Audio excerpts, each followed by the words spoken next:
അങ്ങനെ തന്നെ ഫലൗലാ ഇദാ ബലഗത്തിൽ ഹുൽഖൂം, ആ റൂഹ് തൊണ്ടക്കുഴിയിലേക്ക് എത്തിക്കഴിഞ്ഞാൽ, ആത്മാവിങ്ങനെ വലിച്ച് മരണപ്പെടുന്നയാളുടെ തൊണ്ടക്കുഴിയിലാ റൂഹങ്ങ് എത്തിക്കഴിഞ്ഞാൽ വഅൻതും ഹീനഇദിൻ തൻദുറൂൻ, നിങ്ങൾ ആ മരിക്കുന്നയാളെ ഇങ്ങനെ നോക്കിക്കൊണ്ടിരിക്കുകയാണ്. എങ്ങനെയാണ് ഇയാൾ മരിക്കണത് ഇങ്ങനെ നോക്കിക്കൊണ്ടിരിക്കുകയാണ്. അല്ലാഹ് പറയുന്നു, ആ സമയത്തുണ്ടല്ലോ വനഹ്നു അഖ്റബു ഇലൈഹി മിൻകും, ആ മനുഷ്യനോട് നിങ്ങളെക്കാൾ അടുത്തവൻ നമ്മളാകുന്നു. വലാകിൻ ലാ തുബ്സിറൂൻ, ഒന്നുമേ നിങ്ങൾക്ക് അറിയാൻ കഴിയില്ലെന്ന് ഖുർആൻ. അല്ലാഹു പറയുന്നു, ഫഅമ്മാ ഇൻ കാന മിനൽ മുഖറബീൻ, ഇയാൾ അല്ലാഹുവിലേക്ക് നന്നായി അടുത്തയാളാണ് എങ്കിൽ, അല്ലേ, ആലിമാണ്, സ്വാലിഹാണ്, അല്ലാഹുവിലേക്ക് അടുത്ത ആരിഫാണ്, സ്വദഖ, അല്ലാഹുവിന്റെ മാർഗത്തിൽ ചെയ്തയാളാണ്, ഒരു ഭൗതിക താല്പര്യവുമില്ലാതെ. നമ്മൾ കണ്ടല്ലോ ഈ സ്ഥാപനം, ഇതിന്റെ പരിസരങ്ങൾ, ഇതുപോലെയുള്ള എത്രയോ നൂറുകണക്കിന് സംരംഭങ്ങൾ ആര് കൊടുത്തു, എന്തിനു കൊടുത്തു, എന്ത് താല്പര്യത്തോടെ കൊടുത്തു? ബഹുമാനപ്പെട്ട UM ഉസ്താദ് നേതൃത്വം നൽകുന്ന ബഹുമാനപ്പെട്ട ചട്ടഞ്ചാലിലെ മലബാർ ഇസ്ലാമിക് കോംപ്ലക്സ് ഉണ്ടല്ലോ, എത്ര സ്ഥാപനങ്ങളാണ് ആര് കൊടുത്തതാ? ഏതെങ്കിലും ഒരാൾ കൊടുത്തതാണോ? അല്ലല്ലോ. പടച്ചവന്റെ പ്രീതിക്ക് വേണ്ടി, അള്ളാഹുവിന്റെ ഇഷ്ടത്തിന് വേണ്ടി നമ്മുടെ നാടുകളിലുള്ള നൂറുകണക്കിന് മദ്രസകളും ആയിരക്കണക്കിന് പള്ളികളും ഇതുപോലെയുള്ള സ്ഥാപനങ്ങളും റഹ്മാനായ നാഥന് വേണ്ടി കൊടുത്ത് അല്ലാഹുവിന്റെ പ്രീതി മാത്രം കാക്ഷിക്കുന്ന ആളായാൽ എത്ര അനുഭവങ്ങളുണ്ട് നമുക്ക്. എന്താ ഉണ്ടാവുക? ഒരു സുഖം മാത്രം. എന്താ സുഖം? ഫറൗഹും വറൈഹാൻ,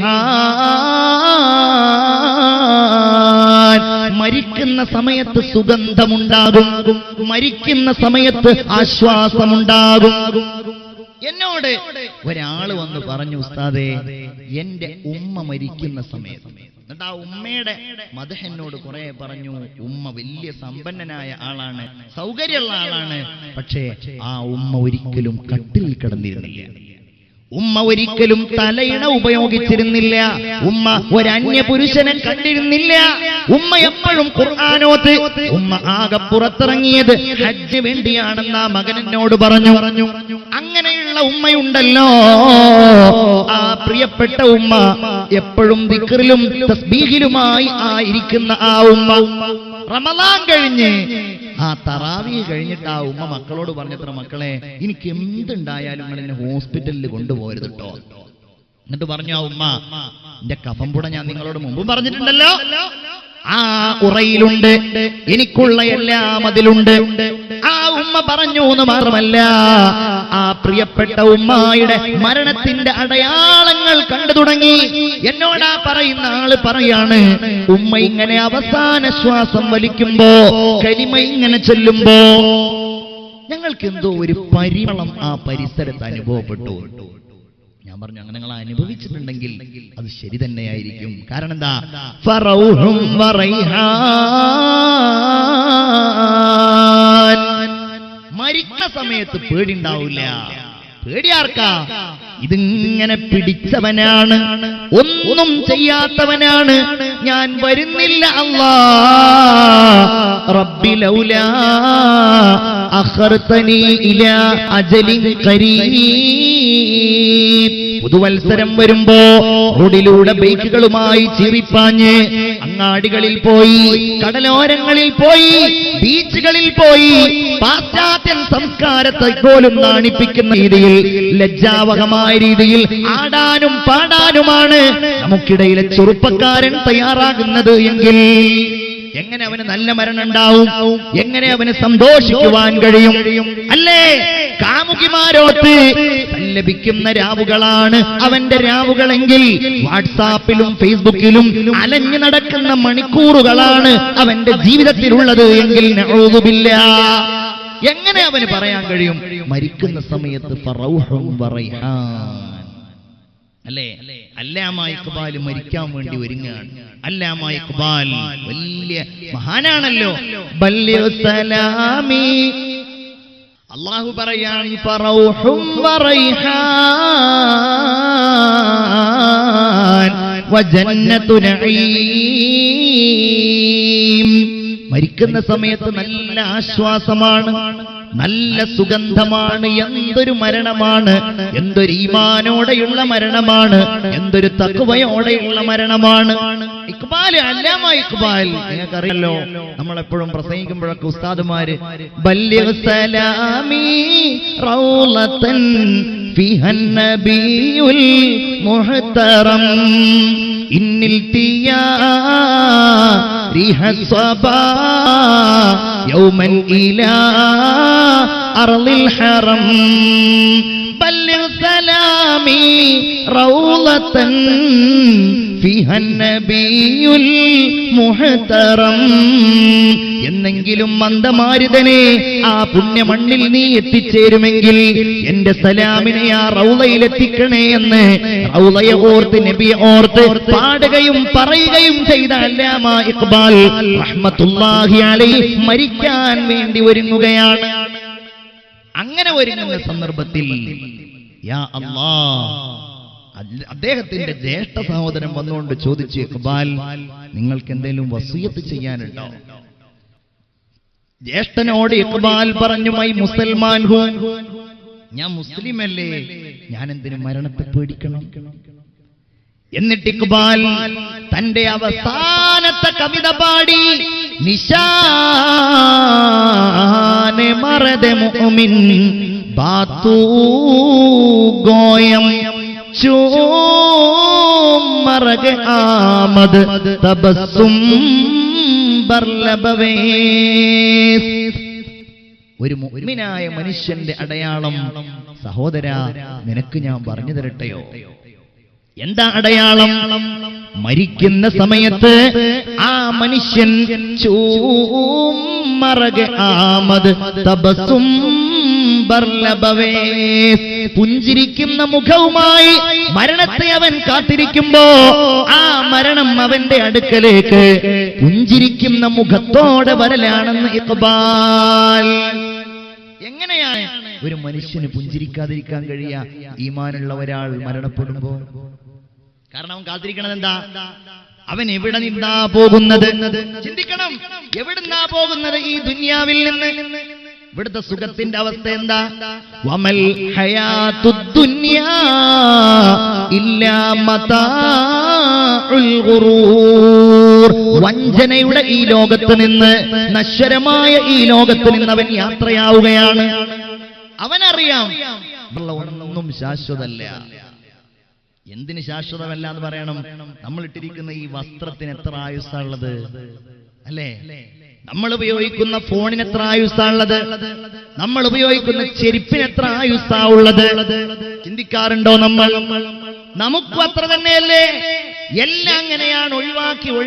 ഒഴിവാക്കി ദുനിയാവ് മുഴുവനും നമ്മൾ ഒഴിവാക്കേണ്ടവരാണ്. വമൽ ഹയാത്തുദ് ദുനിയാ ഇല്ലാ മതാഉൽ ഗുറൂർ. അതുകൊണ്ടല്ലേ അല്ലാഹു തആല നബിയോട് പറഞ്ഞത്, നബിയേ വല്ളുഹാ വല്ലൈലി ഇദാ സജാ മാ വദ്ദഅക റബ്ബുക വമാ ഖലാ വലൽ ആഖിറതു ഖൈറുൽ ലക മിനൽ ഊലാ എന്ന് അല്ലാഹു നബിയോട് പറഞ്ഞു. അതുകൊണ്ടല്ലേ അല്ലാഹു ഒരിക്കലും താങ്കളെ കൈപിടിഞ്ഞിട്ടില്ല നബിയേ, നിങ്ങൾ പേടിക്കണ്ട, അങ്ങയോട് അല്ലാഹു പിണങ്ങിയിട്ടുമില്ല. വലൽ ആഖിറതു ഖൈറുൽ ലക മിനൽ ഊലാ, പരലോകമാണ് ഈ ദുനിയാവിനേക്കാൾ നിങ്ങൾക്ക് ഉത്തമമായിട്ടുള്ളത്. ഇവിടെ സങ്കടങ്ങൾ ഉണ്ടാവും, ഇവിടെ നിങ്ങൾ ആഗ്രഹിക്കുന്നത് നടപ്പായിക്കൊള്ളണമെന്നില്ല. ഇത് ദുഃഖങ്ങളുടെ ലോകമാണ്. ഈ ലോകത്ത് വിപത്തുകൾ ഉണ്ടാവും, ദാരിദ്ര്യം ഉണ്ടാവും, കടങ്ങൾ ഉണ്ടാവും, കഷ്ടപ്പാടുകൾ ഉണ്ടാവും. ആഖിറത്തെ ആഗ്രഹിച്ചോളൂ. വലൽ ആഖിറത്തു ഖൈറുൽ ലക മിനൽ ഊലാ. കണ്ടോ എങ്ങനെയാണ് ഈമാനുള്ള ഒരാൾ മരിക്കുന്ന സമയത്ത് ഇവിടുന്ന് സന്തോഷിക്കാതിരിക്കുക? സയ്യിദുനാ ബിലാൽ പറയൂ റളിയല്ലാഹു അൻഹു. ബിലാൽ റളിയല്ലാഹു അൻഹു മരിക്കാൻ വേണ്ടി ഒരുങ്ങുകയാണ്. ഒരുങ്ങുന്ന സമയത്ത് ബിലാലിന്റെ ഭാര്യ തൊട്ടടുക്കളിരുന്നു കൊണ്ട് കരയുകയാണ്. എന്റെ ഭർത്താവ് മരിക്കുകയാണല്ലോ, ഇനി ഞാൻ എന്ത് ചെയ്യും? ആരാണ് എനിക്കുള്ളത്? എന്റെ ഭർത്താവ് പോയാൽ വാ കർബാ, എന്റെ ദുഃഖമേ, എന്റെ വേദനയെ, എന്റെ സങ്കടമേ എന്ന് നിലവിളിക്കുമ്പോൾ ബിലാൽ റളിയല്ലാഹു അൻഹു മരിക്കുന്ന സമയത്ത് പറയാണ് വാ ത്വറബാ, വാ ത്വറബാ, ഞങ്ങളുടെ ആനന്ദമേ, സന്തോഷമേ. എന്തൊരു സന്തോഷമാണ്! മരണം എന്തൊരു ആനന്ദമാണ്! ഗദൻ നൽഖൽ അഹിബ്ബാ, നാളെ നമ്മൾ നമ്മുടെ കൂട്ടുകാരെ കണ്ടുമുട്ടാൻ പോവുകയാണ്. മുഹമ്മദൻ വഹിബ്ബാ,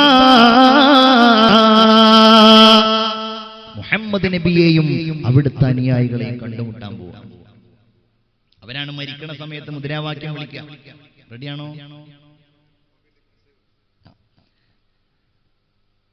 അവരാണ് വിളിക്കണ സമയത്ത് മുദ്രാവാക്യം വിളിക്കുക. മരിക്കണ സമയത്ത് എന്ത്? ലാ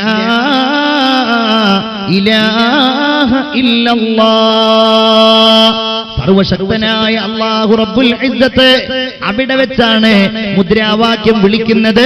മരിക്കുന്ന സമയത്ത് നമ്മൾ ഓരോരുത്തരും എന്ത്? ലാ ഇലാഹ ഇല്ലല്ലാഹ്. കാരണം ജീവിതം മുഴുവൻ അവർ കലിമ ചൊല്ലുകയായിരുന്നു. ഞാൻ വലുതാകാൻ വേണ്ടി പറയില്ല, എന്റെ ഒരു വല്യമ്മ ഉണ്ടായിരുന്നു. വല്യമ്മമാരുടെ സ്വഭാവം എന്ന് പറഞ്ഞാല്, എന്റെ വല്യമ്മ മരിക്കുന്നത് 2007-ലാണ്. മൊബൈൽ ഫോണുകളൊന്നും സജീവമായിട്ടില്ല. നമ്മുടെ വീട്ടിൽ TV ഇല്ല. വീടിന്റെ ആ അസൗകര്യങ്ങളെല്ലാം ഉണ്ട്. വല്യമ്മയുടെ ലോകം എന്ന് പറഞ്ഞാൽ പാത്തുമ്മാന്റെ ആട് എന്നൊക്കെ പറയുന്നത് പോലെ ആട്, പശു കൂട്ടത്തിൽ ഈ വല്യപ്പാർക്ക് ഏറ്റവും വലിയ നമ്മളൊരു പക്ഷെ മക്കൾ നന്നായി കൊടുക്കും മീൻസ് അടിക്കും. ഉപ്പ അല്ലെങ്കിൽ ഉമ്മ വാപ്പാരടിക്കുന്നതിലോ ശാസിക്കുന്നതിലോ ഒരു പിശുക്കും കാണിക്കാറില്ല. ഇവരാരും മിണ്ടുന്നില്ല. അങ്ങനെയല്ലേ? ഉമ്മാരും വാപ്പാരും അടിക്കും. പക്ഷേ വെല്ലിമ്മയോ വെല്ലിപ്പയോ പ്രഹരിക്കുന്നത് അപൂർവമായിരിക്കും. ഉമ്മ അടിക്കുന്ന സമയത്ത് വെല്ലിമ്മ വന്ന് ചീത്ത പറയും ഉമ്മായെ. അങ്ങനെ ഒരു സ്വഭാവം ഉണ്ട് നമുക്കൊക്കെ. എന്റെ വെല്ലിമ്മയുടെയും സ്വഭാവം അത് തന്നെയായിരുന്നു. നല്ല വെല്ലിമ്മയായിരുന്നു. എന്റെ വെല്ലിമ്മ പാവമായിരുന്നു. അവർ അല്ലാഹു അവരുടെ ഖബർ വിശാലമാക്കി കൊടുക്കട്ടെ. അവർക്ക് അവസാനം രോഗം ഉണ്ടാകുന്നത് അൽഷിമേഴ്സ് എന്ന് പറയുന്ന രോഗമാണ്. എല്ലാം മറന്നുപോകും. അവരുടെ ഒരു സ്വഭാവം എന്ന് പറഞ്ഞാൽ, ഞങ്ങളൊക്കെ രാവിലെ എഴുന്നേൽക്കുന്നതിന്റെ മുമ്പ് അവർ എഴുന്നേറ്റിട്ടുണ്ടാവും. തഹജ്ജുദ് നിസ്കരിക്കും, ഖുർആൻ ഓതും, എല്ലാ ദിവസവും സ്വലാത്ത് ചൊല്ലും, ദിക്ർ ചൊല്ലും. നാട്ടിലാരെങ്കിലും മരിച്ചാ പിന്നെ വല്യമ്മ തസ്ബീഹ് കുറച്ചു കാലം നിലത്ത് വെക്കൂല. വല്യമ്മ ഇങ്ങനെ ദിക്ർ ചൊല്ലും. ചോദിച്ചാൽ പറയും, അവന് ഞാൻ ഒരു 70,000 ചെല്ലാണ്, അവർക്ക് ഞാൻ ഒരു 70,000 ചെല്ലാണ് ദിക്ർ ചെല്ലാന്ന് പറയും. വല്യമ്മ ആരും ഇല്ലെങ്കിലും, ഒന്നും ആരും മരിക്കുന്ന അങ്ങനത്തെ ഒരു സാഹചര്യം ഇല്ലെങ്കിൽ വലിയിട്ട് പറയും എനിക്ക് ചെല്ലാന്ന് പറയും. നിങ്ങൾ എന്താ ചെല്ലുന്നു വെച്ചാൽ പറയും ഞാൻ ദിക്ർ ചെല്ലാണ്, ആർക്കാ എനിക്ക് തന്നെ എന്ന് പറയും. ഒരു സാധാരണക്കാരി.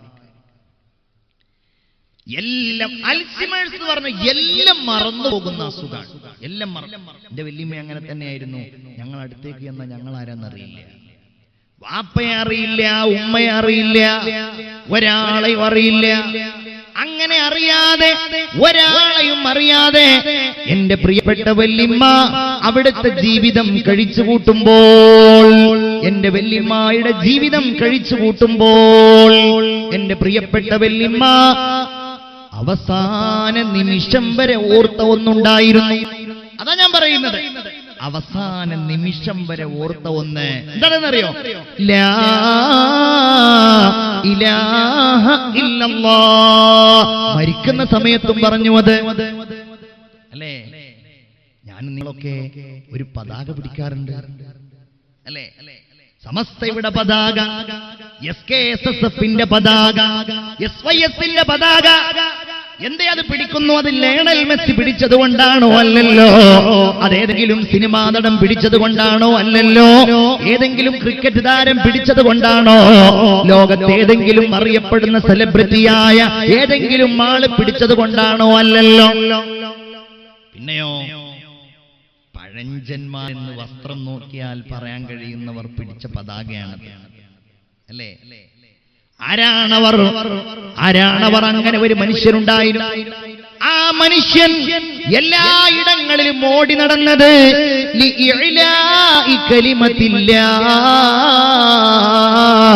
അല്ലാഹുവിന്റെ കലിമത്തിനെ ഉത്തുംഗതയിലേക്ക് എത്തിക്കാനായിരുന്നു.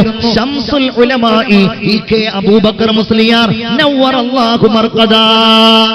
അല്ലാഹു അവരുടെ പിന്നിൽ അണിനിരക്കുവാൻ നമുക്ക് തൗഫീഖ് നൽകുമാറാകട്ടെ. ഞാൻ ഇങ്ങോട്ട് വരുമ്പോ എന്റെ കൂടെ ബഹുമാനപ്പെട്ട സയ്യിദ് ജിഫ്രി മുത്തുക്കോയ തങ്ങൾ ഉണ്ടായിരുന്നു. ശംസുൽ ഉലമയെ കുറിച്ച് വാതോരാതെ പറയുന്ന ആളാണല്ലോ. നാളെ ഇവിടെ വരുന്നുണ്ട് എന്ന് ബഹുമാനപ്പെട്ട തങ്ങൾ എന്നോട് പറഞ്ഞു. എന്താ ലക്ഷ്യം? ഒരു ഭൗതിക താല്പര്യമില്ല, ഒരു ഭൗതിക താല്പര്യമില്ല. നമ്മളൊക്കെ ആ മഹാന്മാരെയൊക്കെ പറ്റി പറയുമ്പോ ബഹുമാനപ്പെട്ട ജിഫ്രി തങ്ങൾ എന്നോട് പറഞ്ഞു, നമ്മൾ വിചാരിക്കും അവർക്കൊക്കെ വലിയ ഭൗതിക താല്പര്യമാണ്. കാരണം നമ്മൾ ഹദിയ കൊടുത്താ വാങ്ങും, അല്ലെങ്കിൽ നമ്മൾ പൈസ കൊടുത്താൽ പോലെ അത് കീശയിലിടും. പക്ഷേ ഒരുടെ മനസ്സിൽ അങ്ങനെ ഒരു ആഗ്രഹമേ ഉണ്ടായിരുന്നില്ല, ഒരിക്കതുമായിട്ടൊരു ബന്ധം ഉണ്ടായിരുന്നില്ല എന്നാണ് ജിഫ്രി തങ്ങൾ പറയുന്നത്. അതുകൊണ്ടാണ് അവരേന്തിയ പതാക നമ്മൾ കയ്യിലേന്തുന്നത്. ശംസുൽ ഉലമ കോഴിക്കോട് ഫാത്തിമ ഹോസ്പിറ്റലിൽ ബഹുമാനപ്പെട്ടവരുടെ അവസാന സമയത്ത് കിടക്കുകയാണ്. തൊട്ടു മുമ്പുള്ള വിദ്യാഭ്യാസ ബോർഡിന്റെ യോഗത്തിന് പോയി ബഹുമാനപ്പെട്ടവർ മരണപ്പെട്ടു പോയവർക്ക് പ്രാർത്ഥിക്കുവാനുള്ള ഒരു ദിവസം ഉണ്ടാകണമെന്ന് പ്രഖ്യാപിച്ചു. ആ ദിവസമാകുമ്പോഴേക്ക് ആദ്യത്തെ പ്രാർത്ഥന മഹാനുഭാവന് കിട്ടി.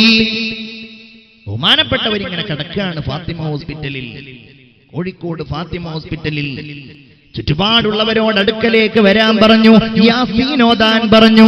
യാസീൻ ഓതി. യാസീൻ ഇങ്ങനെ കഴിയേണ്ട താമസം തൊട്ടടുക്കലുള്ള പള്ളിയിൽ നിന്ന് ബാങ്ക് വിളിക്കുന്നു. ബാങ്കിന്റെ ഓരോ ലഫ്ലുകൾക്കും ബഹുമാനപ്പെട്ടവർ ഇജാബത്ത് ചെയ്യുന്നു. ബാങ്കിന്റെ അവസാനത്തെ ലഫ്ല് ലാ ഇലാഹ ഇല്ലല്ലാഹ്. ശംസുൽ ഉലമയും പറഞ്ഞു ലാ ഇലാഹ ഇല്ലല്ലാഹ്. പിന്നൊന്നും ഉണ്ടിയില്ല. മൻ കാന ആഖിറു കലാമിഹി ലാ ഇലാഹ ഇല്ലല്ലാഹ് ദഖലൽ ജന്ന. സ്വർഗ്ഗത്തിൽ കടന്നു അവർ. എന്തേ കാര്യം? എന്തേ കാര്യം? ഫഅമ്മാ ഇൻ കാന മിനൽ മുഖറബീൻ ഫറൗഹും വറൈഹാൻ വജന്നത്തു നഈം. അല്ലാഹു നമുക്കൊക്കെ അങ്ങനെയുള്ള മരണം നൽകുമാറാകട്ടെ. നിങ്ങളെല്ലാവരും ആമീൻ പറയും. അല്ലാഹു നൽകുമാറാകട്ടെ. ആമീൻ യാ റബ്ബൽ ആലമീൻ. ഞാൻ പ്രസംഗം തുടങ്ങിയിട്ട് എത്ര നേരമായി മക്കളെ? ഇവിടെ വാച്ച് അനുവദനീയല്ലേ? അനുവദനീയാണോ? അല്ലാന്ന്. ഇനിയിപ്പോ ഞാൻ പറഞ്ഞ അനുവദിച്ചു തരണ്ടല്ലോ. ഞാൻ പറഞ്ഞാലും ഇവരാരും കേൾക്കൂല. അതുകൊണ്ട് ഇപ്പൊ തൽക്കാലം ഞാൻ പറയുന്നില്ല. എന്നാലും നിങ്ങൾ ആലോചിച്ച് നോക്കി, എത്ര മണിക്കൂറായിട്ടുണ്ടാവും? ഒരു മണിക്കൂറായോ? ഒരു മണിക്കൂറായില്ലേ? 3 മണിക്കൂറായിട്ടുള്ളൂ. 1 മണിക്കൂറായല്ലോ അല്ലെ? 1 മണിക്കൂറായിട്ടുണ്ട്.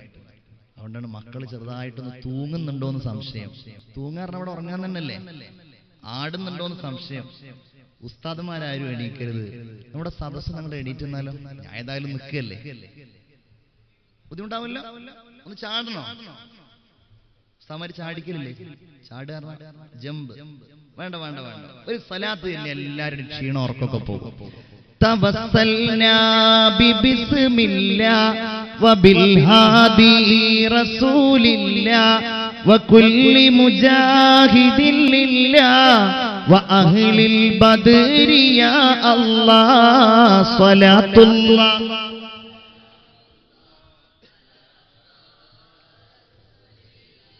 സ്വലാത്തുല്ലാഹ് സലാമുല്ലാഹ് അലാ യാസീൻ ഹബീബില്ലാഹ്. ഉറക്ക ക്ഷീണം എന്നത് പോയവർ മാത്രം ഇരിക്കുക. ബിസ്മില്ലാഹ്.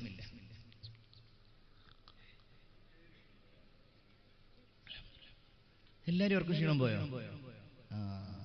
എന്നാ ചെറിയൊരു പരിപാടി ഉണ്ട്. ഇവിടെ ബക്കറ്റ് ഉണ്ടോ? ഇല്ലേ? ബക്കറ്റ് ഉണ്ടോ? ഇപ്പൊ കൊടുത്ത എല്ലാരും ഉറക്കത്തിന് എണീറ്റുകൊണ്ടാണ്. അവിടെ എല്ലാരും അറിഞ്ഞോളൂ. ഇപ്പൊ സഹോദരിമാരെ അവിടെ ഇല്ലേ? ഇവിടെ ഇല്ലേ സഹോദരിമാരില്ലേ? അൽഹംദുലില്ലാഹ്. അപ്പൊ നിങ്ങളുടെ അടുക്കലേക്ക് ആരാ ചെല്ലുന്നത്? ഞാൻ തന്നെ തുടങ്ങല്ലേ. ഞാൻ അത് ഇതിന്റെ തിരക്കിനിടയിൽ അത് മറന്നു പോകണ്ടാച്ചിട്ടാണ്. വേം വരി വേം വരി. ബിസ്മില്ലാ. എന്താ ബക്കറ്റിട്ടൊന്നും വരാത്തത്? സാധാരണ വാതിന് പോയ ആദ്യം അതായിരിക്കും പറയും, ഉസ്താദ് വലിയൊരു ബക്കറ്റ് ഉണ്ടോ, അത് നിറച്ചു തരണം എന്നാ പറയും. ഇവിടെ അതിന്റെ ഒന്നും ആവശ്യമില്ലാത്തതുകൊണ്ടാണോ അറിയില്ല. ബിസ്മില്ലാഹിർ റഹ്മാനിർ റഹീം. റഹ്മാനായ റബ്ബ് എന്തൊക്കെ നിയ്യത്തുകളോടെയാണോ നിങ്ങളൊക്കെ സ്വതക്ക ചെയ്യുന്നത്, അള്ളാഹു ആ നിയ്യത്തുകളെയൊക്കെ പൂർത്തിയാക്കി തരുമാറാകട്ടെ. ആമീൻ യാ റബ്ബൽ ആലമീൻ. ബക്കറ്റ് ശേഖരിക്കാൻ പോയതാണോ? യാ അല്ലാഹ്, ഇൻഷാ അല്ലാഹ് വേഗം വരീട്ടാ. അപ്പോഴേക്ക് ഞങ്ങൾക്ക് പറഞ്ഞ് ഒരു ഭാഗത്തേക്ക് എത്താം. അള്ളാഹു സ്വീകരിക്കുമാറാവട്ടെ. അപ്പൊ എല്ലാരും മക്കളൊക്കെ ഇൻഷാ അല്ലാഹ് നിങ്ങളൊക്കെ വലുതായ കൊടുക്കണം കേട്ടോ. നിങ്ങളൊക്കെ വലിയ ആലിമീങ്ങളും വലിയ വലിയ പണ്ഡിതന്മാരും ഒക്കെ കൊടുക്കാനൊക്കെ കഴിയുന്ന സാഹചര്യമാകുമ്പോ ഇൻഷാ അല്ലാഹ് ഈ പ്രസ്ഥാനത്തെ നിങ്ങളും കൂടെ ഏറ്റെടുക്കണം. അള്ളാഹു തൗഫീഖ് നൽകുമാറാവട്ടെ. അള്ളാഹു തൗഫീഖ് നൽകട്ടെ.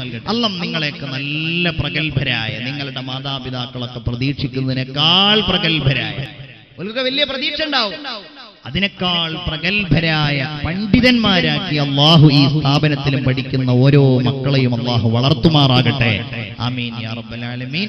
ഇപ്പൊ കുട്ടികളൊന്നും ഇപ്പൊ തൽക്കാലം ഒന്നും തരുന്നില്ല, അപ്പൊ അവർക്കുള്ളതും കൂടെ സദസ്സ് നിങ്ങൾ കൊടുക്കണം കേട്ടോ. ഇൻഷാ അല്ലാഹ് എല്ലാവരും കീശന്ന് ഇങ്ങനെ എടുത്ത് വെച്ചോളൂ, എന്നാ പിന്നെ ഇനിയിപ്പോ റിസ്ക് ഇല്ല. പടച്ചോനെ, ഒരു ബക്കറ്റ് ഇവിടെ കടയിലേക്ക് വാങ്ങാൻ പോയതല്ലോ, ഇതൊന്ന് ഇട്ട് കൊടുത്തിട്ട് വേണം ബാക്കി പറയാനെന്നുള്ള നിലക്ക് നിൽക്കുകയാണ് ഞാൻ. അള്ളാഹു കബൂലാക്കുമാറാവട്ടെ, അള്ളാഹു സ്വീകരിക്കുമാറാവട്ടെ. എല്ലാവരും ആമീൻ പറയും. എന്തൊക്കെ നിയ്യത്തോടെയാണോ ആ ബക്കറ്റിൽ നിങ്ങൾ സ്വതക്ക ചെയ്യുന്നത്, അള്ളാഹു ആ സ്വതക്കകളെ കബൂലാക്കുമാറാവട്ടെ. അള്ളാഹു ആ സ്വതക്കകളുടെ നിയ്യത്തുകൾ അള്ളാഹു പൂർത്തിയാക്കുമാറാവട്ടെ. അതുപയോഗിച്ച് ഈ ഇൽമിന്റെ, ഈ ദീനിന്റെ പ്രസ്ഥാനം മുന്നോട്ട് പോകുമ്പോ എല്ലാ റഹ്മത്തും ബറക്കത്തും അള്ളാഹു അവർക്കെല്ലാവർക്കും നൽകുമാറാകട്ടെ. ആമീൻ യാ റബ്ബൽ ആലമീൻ എന്ന് ദുആ ചെയ്യാം. ബിസ്മില്ലാഹിർ റഹ്മാനിർ റഹീം. നമ്മളെ ചെറുതാണ്. അല്ലാ ബക്കറ്റ്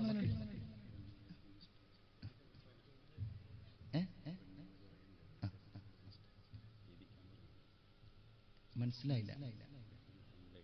ഓക്കെ ഓക്കെ ഓക്കെ, അത് ചെയ്യാം. സമയം എത്ര മണിക്ക്? 11:40 11:40 ഇൻഷാ അല്ലാഹ്. അപ്പോ നല്ലവനല്ലെങ്കിൽ നമ്മൾ ആലോചിക്കരുത് അമേരിക്കയിലുള്ള ആളാവും, അത് ബ്രിട്ടനിലുള്ള ആളാവും ആലോചിക്കരുത്. നല്ലവനല്ലെങ്കിലോ അവന്റെ മരണാവസ്ഥ വളരെ മോശമായിരിക്കും. നഊദു ബില്ലാഹ്. സന്തോഷം ഉണ്ടാവൂല, സമാധാനം ഉണ്ടാവൂല. ദുനിയാവിൽ ഒരാളെ കുറിച്ചും നമ്മൾ അങ്ങനെ വിധിക്കുകയും അരുത്. നമ്മൾ അല്ലാഹുവിനോട് കാവൽ തേടുക, നമ്മൾ അല്ലാഹുവിനോട് കാവൽ തേടുക. പടച്ചോനെ, നല്ല മരണം തരണേ, ഈമാനോടെയുള്ള മരണം തരണേ. റഹ്മാനായ റബ്ബിനോട് നമ്മൾ ഇങ്ങനെ ചോദിക്കുകയും ചെയ്യുക, അല്ലേ? അല്ലാഹുവിന്റെ റസൂല് പറയാണ്, ഒരു മനുഷ്യന് ഈ ലോകത്ത് ജീവിച്ചു കഴിഞ്ഞാൽ എന്ത് സമ്പാദ്യമാണ് അവൻ അനുഭവിക്കാൻ കഴിയാന്നറിയോ? കോടികൾ അവൻ ആസ്തിയുണ്ടെങ്കിലും അവൻ അനുഭവിക്കാൻ കഴിയുന്നത് മാ അക്കല ഫഅഫ്നാ. എന്തൊരു പോയിന്റാണ് 14 നൂറ്റാണ്ട് പറയുന്നതെന്നറിയോ? അവൻ തിന്ന് നശിപ്പിച്ചത്. അവന് നല്ല ജോലിയുണ്ട്, 50,000 രൂപ ശമ്പളമുണ്ട്, അതിൽ 25,000 രൂപ അവൻ ഉപയോഗപ്പെടുത്തിയത് എന്തിനാണ്? തിന്നാൻ വേണ്ടിയിട്ടാണ്. വീട്ടിൽ ഭക്ഷണം ഉണ്ടാക്കിയത്, അല്ലെങ്കിൽ ഹോട്ടലിൽ പോയി ചിക്കൻ പൊരിച്ചത്, കരിച്ചത്, ബോധം കെടുത്തിയത് എല്ലാം അവന് ഇങ്ങനെ അകത്താക്കി. അതവന് കിട്ടിക്കഴിഞ്ഞു, അതവന്റെ ശരീരത്തോട് ചേർത്ത് കഴിഞ്ഞു. അത് കഴിഞ്ഞാലോ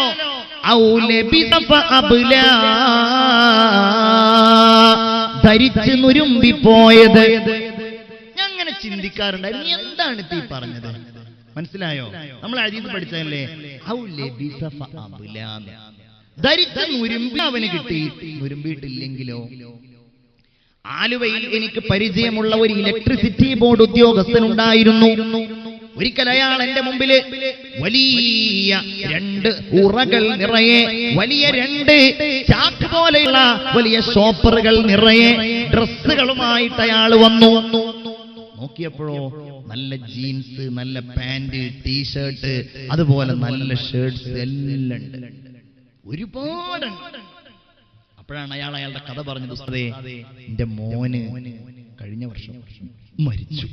ഒറ്റ മോനെ ഉണ്ടായിരുന്നു, 17 വയസ്സായിരുന്നു. പെട്ടെന്ന് ഒരു അസുഖം ബാധിച്ചയാൾ മരിച്ചുപോയി. ഉസ്താദേ, എന്റെ ഭാര്യയ്ക്ക് വസ്ത്രം കാണുമ്പോ കരച്ചിലോട് കരച്ചിലാണ്. അതുകൊണ്ട് ഞങ്ങൾ 2 പേരും തീരുമാനിച്ചു, ഈ വസ്ത്രം ഉസ്താദിനെ ഏൽപ്പിച്ചിട്ട് ഇത് പാകമുള്ള പാവപ്പെട്ട ഏതെങ്കിലും ആളുകൾക്ക് കൊടുക്കാൻ. നല്ല രസമുള്ള വസ്ത്രങ്ങൾ. അയ്യോ, ഉസ്താദിനെ മുമ്പ് കണ്ടിട്ടുണ്ടെങ്കിൽ ഒന്ന് ചോദിക്കാമായിരുന്നു എന്ന് ആരും വിചാരിക്കരുത്. അതൊക്കെ ഞാൻ കൊടുത്തു കഴിഞ്ഞു. അപ്പോഴാണ് എനിക്ക് മനസ്സിലായത്,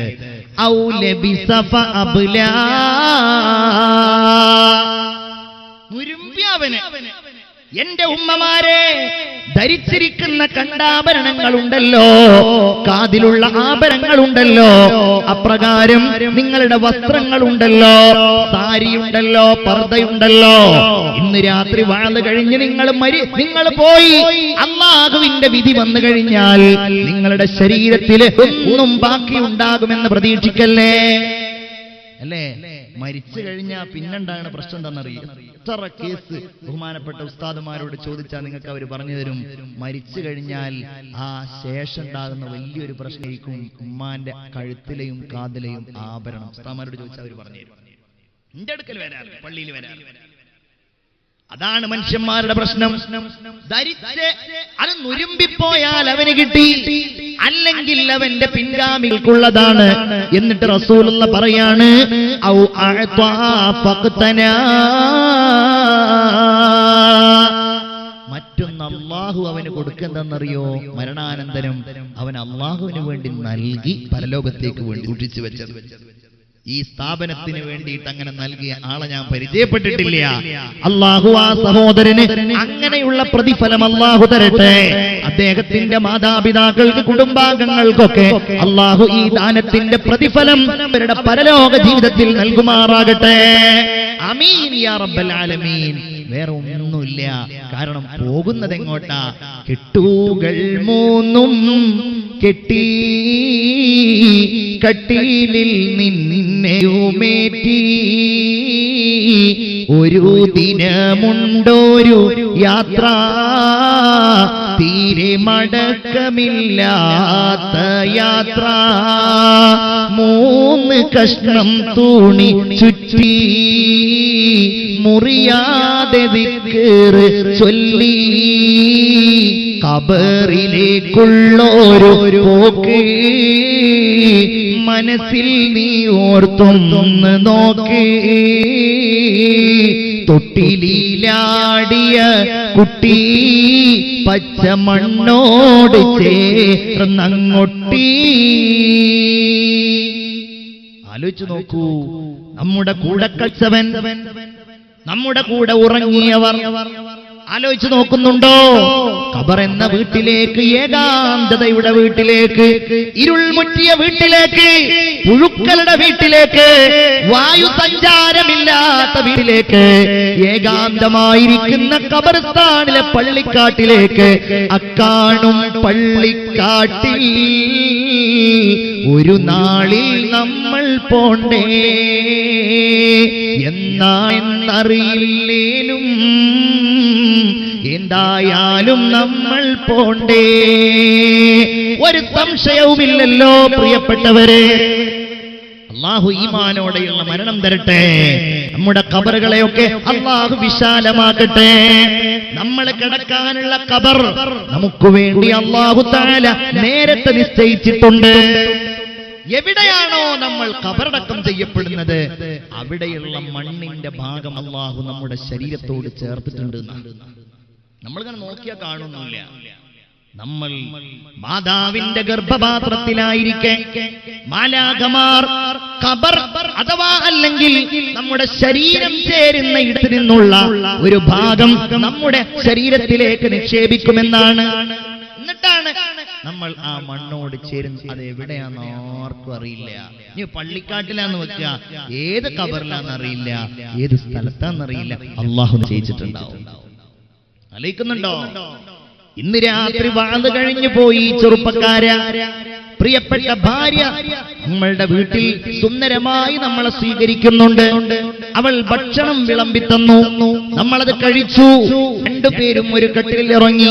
4 വയസ്സുള്ള മോന്, 2 വയസ്സുള്ള മോളെ, 2 പേരും അപ്പുറത്തും ഇപ്പുറത്തും കിടക്കുന്നുണ്ട്. ഒന്ന് ആലോചിച്ചു നോക്കിയേ, നമ്മൾ അങ്ങനെ ഉറങ്ങി. സാധാരണ രാവിലെ 4:30 മണിക്ക് എഴുന്നേൽക്കുന്നവളാണ്. 4:30 മണിക്ക് അലാറം അടിച്ചു, അവൾ എഴുന്നേൽക്കുന്നില്ല. അലാറം കേട്ട് നിങ്ങൾ ഉണർന്നു. എന്താണ് അവൾ എഴുന്നേൽക്കാത്തത് നിങ്ങൾ ചിന്തിച്ചു. ഇന്നലെ നേരം വൈകി ഉറങ്ങിയത് കൊണ്ടാവും. 5 മണിയായി, അപ്പം അവൾ ഉണരുന്നില്ല. അതും കഴിഞ്ഞു.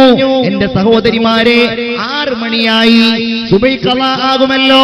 നിങ്ങൾ ചാടി എഴുന്നേറ്റു, അവളെ കുലുക്കി വിളിച്ചു. അവൾ ഉണരുന്നില്ല, അവൾക്ക് ബോധമില്ല. നിങ്ങൾ ലൈറ്റിട്ടു, കയ്യിൽ പിടിച്ചു അവളുടെ. എന്തോ ഒരു തണുപ്പ് പോലെ തോന്നി. മുഖത്തേക്ക് നോക്കിയപ്പോ മുഖം ഒരു ഭാഗത്തേക്ക് ചെരിഞ്ഞു പോയിരിക്കുന്നു.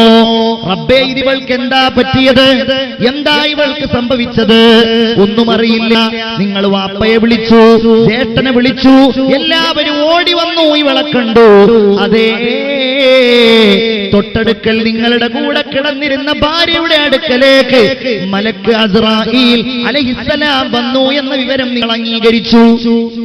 എന്താ ഉണ്ടായത്? അറിയില്ല. അവൾ എന്തെങ്കിലും പറഞ്ഞിരുന്നോ? അറിയില്ല. ഒരസുഖവുമില്ല, ഒരു രോഗവുമില്ലല്ലോ. വല്ലാത്ത ബേജാറായി. നാട്ടിലിങ്ങനെ പറയാൻ തുടങ്ങി. ഫോണിൽ വിളിച്ചു, അവളുടെ വീട്ടിൽ വിളിച്ചു. എല്ലാവരും ഞെട്ടുകയാണ്. യുവതിയായ നിങ്ങളുടെ ഭാര്യ പെട്ടെന്ന് ലോകത്തോട് വിട പറഞ്ഞിരിക്കുന്നു. കുഞ്ഞുങ്ങൾ ഉണർന്നു. നിങ്ങളുടെ സഹോദരി അവളെ മാറ്റിക്കിടത്തി.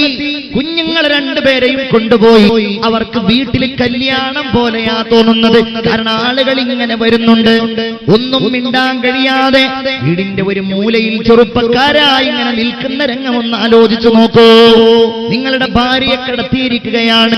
കാണാൻ വരുന്നുണ്ട് അയൽവാസികളും നാട്ടുകാരും കുടുംബക്കാരും. അവര് കണ്ടു. 12 മണിക്ക് മയ്യത്ത് കുളിപ്പിക്കാനെടുത്തു. സ്വയം കുളിച്ചിരുന്ന നിങ്ങളുടെ പ്രിയതമയെ ഇന്ന് മറ്റുള്ളവർ ചേർന്ന് കുളിപ്പിക്കുന്നത് നിങ്ങൾക്ക് വേദനയോടെ ചിന്തിക്കേണ്ടി വന്നു. അവളുടെ ഇഷ്ടമോ അനിഷ്ടമോ പരിഗണിക്കാൻ കഴിയില്ല. അവൾക്ക് ഇഷ്ടപ്പെട്ട സോപ്പ് തേക്കാൻ കഴിയില്ല. അവൾ ഉരക്കുന്നത് പോലെ ഉരക്കാൻ കഴിയില്ല. മയ്യത്ത് കുളിപ്പിച്ചു. മയ്യത്തിന് വേണ്ടി യാസീൻ ഓതി. അവൾ വീട്ടിൽ നിന്ന് യാത്രയാവുകയാണ്. യാത്രയാകുമ്പോ നിങ്ങളൊന്നും മിണ്ടാൻ കഴിയാതെ നിൽക്കുകയാണ്.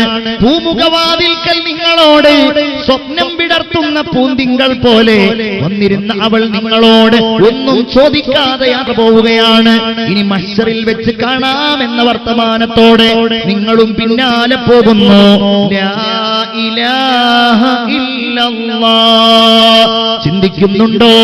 പള്ളിയുടെ മിഹ്റാബിന്റെ മുമ്പിൽ വെച്ചു നിങ്ങൾ എന്നെ ഇമാമ് നിന്നു. നിങ്ങൾ തന്നെ കാര്യങ്ങൾ പറഞ്ഞു. എന്നിട്ട് ആ പെൺകുട്ടിയെ, നിങ്ങളുടെ ഭാര്യയെ ഖബർസ്ഥാനിലേക്ക് കൊണ്ടുപോവുകയാണ്. ഖബർസ്ഥാനിൽ കുഴിക്കപ്പെട്ട ഖബറിൽ അവളെ ഇറക്കി വെക്കുകയാണ്.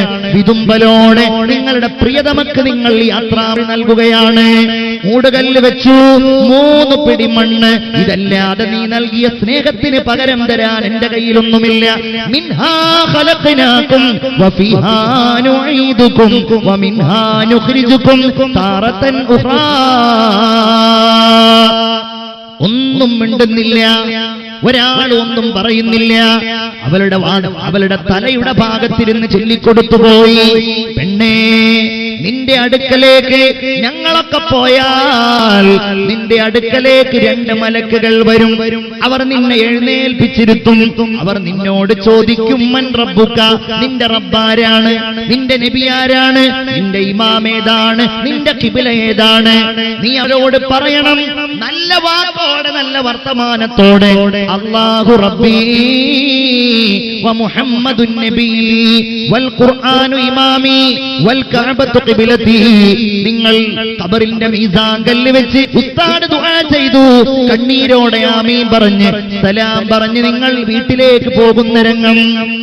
നാട്ടുകാര് വരുന്നു, ആശ്വസിപ്പിക്കുന്നു. കുഞ്ഞുങ്ങൾ ഉമ്മയെ ചോദിക്കുന്നു. മറുപടിയില്ലാതെ നിങ്ങൾ കുഴങ്ങുന്നു. ഇനി എനിക്കാരുമില്ല. വീട്ടിൽ വരുമ്പോ സ്വീകരിക്കാൻ ഭാര്യയില്ല. അവൾ പോയിരിക്കുന്നു. ദിവസം 1 കഴിഞ്ഞു, 2 കഴിഞ്ഞു. 3-ാമത്തെ ദിവസം രാത്രി 1 മണി കഴിഞ്ഞു, 2 മണി കഴിഞ്ഞു. കിടന്നിട്ട് നിങ്ങൾ ഉറക്കം വരുന്നില്ല. ചെറുപ്പക്കാരാ, നിനക്ക് ധൈര്യമുണ്ടോ?